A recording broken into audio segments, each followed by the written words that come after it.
Hey everyone, welcome back to Corporate Decoder, the place where we peek behind the curtain of corporate filings. Today we're diving into a report that's got some interesting comings and goings, and it smells like a new sheriff is in town, or at least someone with a different perspective. We're looking at a current report, also known as an 8K. These are filed when companies have significant events to report that the public should know about right away. Think of it as the company's way of saying, heads up, something just changed. This filing is from Pitney, a company you might know from mail sorting machines and postage meters, but they're also involved in e-commerce and shipping solutions. They're incorporated in Delaware, a common place for businesses to set up shop. And this report was filed on September 12th, 2025, talking about events that happened around September 10th and 11th. Now, before we get into the juicy details, let's quickly see what's being traded. Pitney Bowes has its common stock listed on the New York Stock Exchange, ticker symbol PBI. They also have some notes, which are basically loans the company takes out and owes back, like debt but structured differently. These are also on the NYSE. This tells us it's a publicly traded company, which means these reports are crucial for investors to understand what's happening.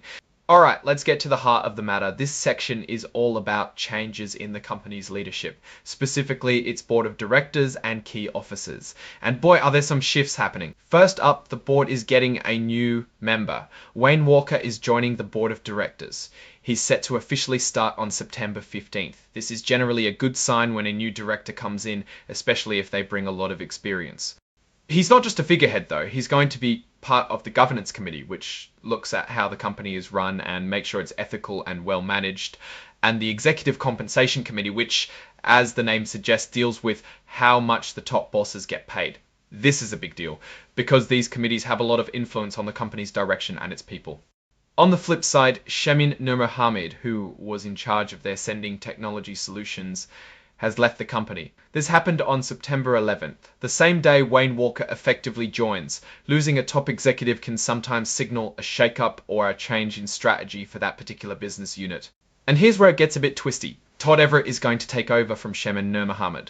But here's the interesting part. Todd Everett himself resigned from the board of directors on September 11th, with that resignation taking effect on September 11th, with that resignation taking effect on September 14th. So he leaves the board just before he steps into a key executive role. This kind of maneuver can happen for various reasons. Sometimes it's to free up an individual to focus solely on an operational role, or perhaps to avoid potential conflicts of interest that might arise from being on both the board and a high-level operational team.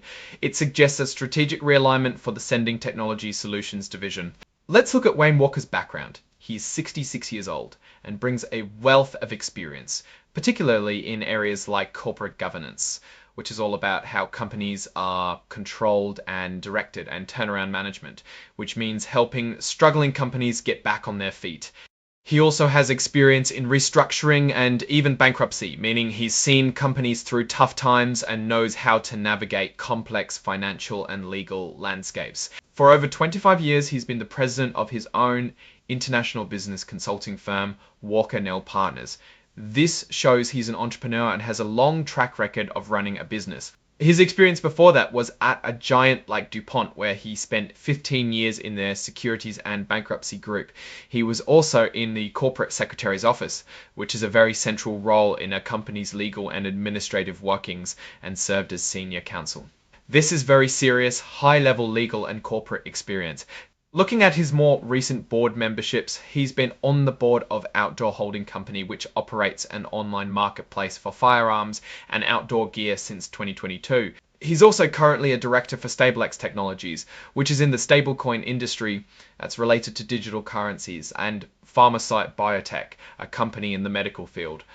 This shows he's not afraid to get involved in different types of businesses, including the fast-moving tech and biotech sectors. He was also on the board and chaired it for Wrap Technologies, which deals with police solutions.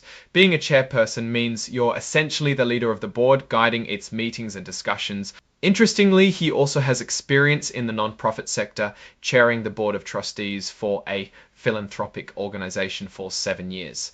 This breadth of experience, from corporate turnarounds to tech to non-profit, suggests a well-rounded individual who can adapt to different environments.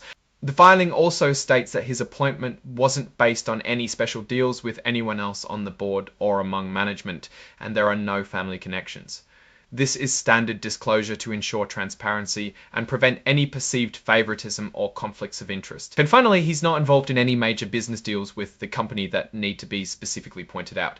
This essentially means he's coming in fresh without any pre-existing financial entanglements with Pitney Bowes that would need further scrutiny. This next item talks about Regulation FD, which stands for Fair Disclosure. It's a rule that makes sure all investors get the same important information at the same time. Companies can't give just one person or a small group a heads up on big news. Everyone has to hear it together. So on September 12th, Pitney Bowes put out a press release covering all these changes: Wayne Walker joining the board, Todd Everett leaving the board, and Shemin Nurmohamed departing the company. They're making sure everyone, from the biggest institutional investor to the smallest individual shareholder, gets this news at the same time. It's a way of being fair and transparent. This part is a bit of legal jargon, but it's important. It basically says that the information being shared in this section, especially through the press release, isn't considered an official part of their formal regulatory filings like a registration statement. This means that if something in that press release turns out to be inaccurate, they might not be held liable under certain parts of securities law, as long as it wasn't intentionally misleading and they corrected it later. It's a way for companies to share information through press releases without taking on the full legal weight of a formal filing for that specific piece of information. And finally, this section just lists the exhibits attached to the report. It's like the table of contents for the supporting documents. The most important exhibit here is Exhibit 99.1, which is the press release itself. This is where the company officially announced all these leadership changes. And they've also included an interactive data file formatted in a way that computers can easily read and process for the cover page of the report. This is becoming more common and helps with data analysis. So let's sum it up. Pitney Bowes is bringing in a seasoned director with a strong background in governance and turnarounds, Wayne Walker. At the same time, they're seeing an executive departure in a key technology area, Shemin Nurmohamed, and a board member, Todd Everett, is moving into that operational role. This suggests a period of transition and potential strategic adjustments for the company. Now, looking at these changes at Pitney Bowes, what does it all mean? The appointment of someone like Wayne Walker with significant experience in corporate governance and turnarounds signals that the board might be looking to strengthen its oversight and possibly guide the company through some challenging areas or towards more effective management. His role on the governance and executive compensation committees means he'll have a direct hand in how the company is run and how its leaders are rewarded.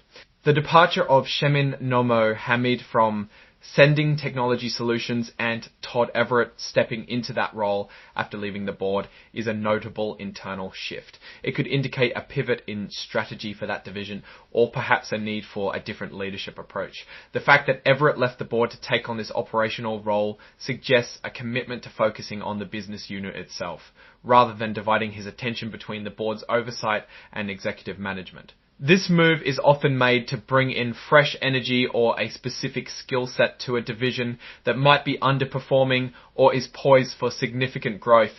While this specific filing doesn't give us hard financial numbers, these kinds of executive and board changes often come on the heels of a review of performance. Companies like Pitney Bowes operate in competitive markets, and leadership transitions can be a response to market pressures, a desire for new strategic directions, or even activist investor interest, though there's no indication of that here. The key takeaway is that Pitney Bowes is actively managing its leadership team, which is a fundamental aspect of healthy corporate governance. Whether these specific changes will lead to improved financial performance or strategic successes remains to be seen, but the company is clearly making moves at the top. It's a story of leadership evolution that investors will want to keep an eye on. What's your take on these leadership changes at Pitney Bowes? Do you think they signal a positive direction for the company, or are there underlying issues we should be watching? Let us know your thoughts in the comments below. If you found this deep dive helpful, please give this video a thumbs up and remember to subscribe for more regular insights into the corporate world. Don't forget to join our Discord community for deeper discussions. The link is in the description. Thanks for watching, and we'll see you in the next video.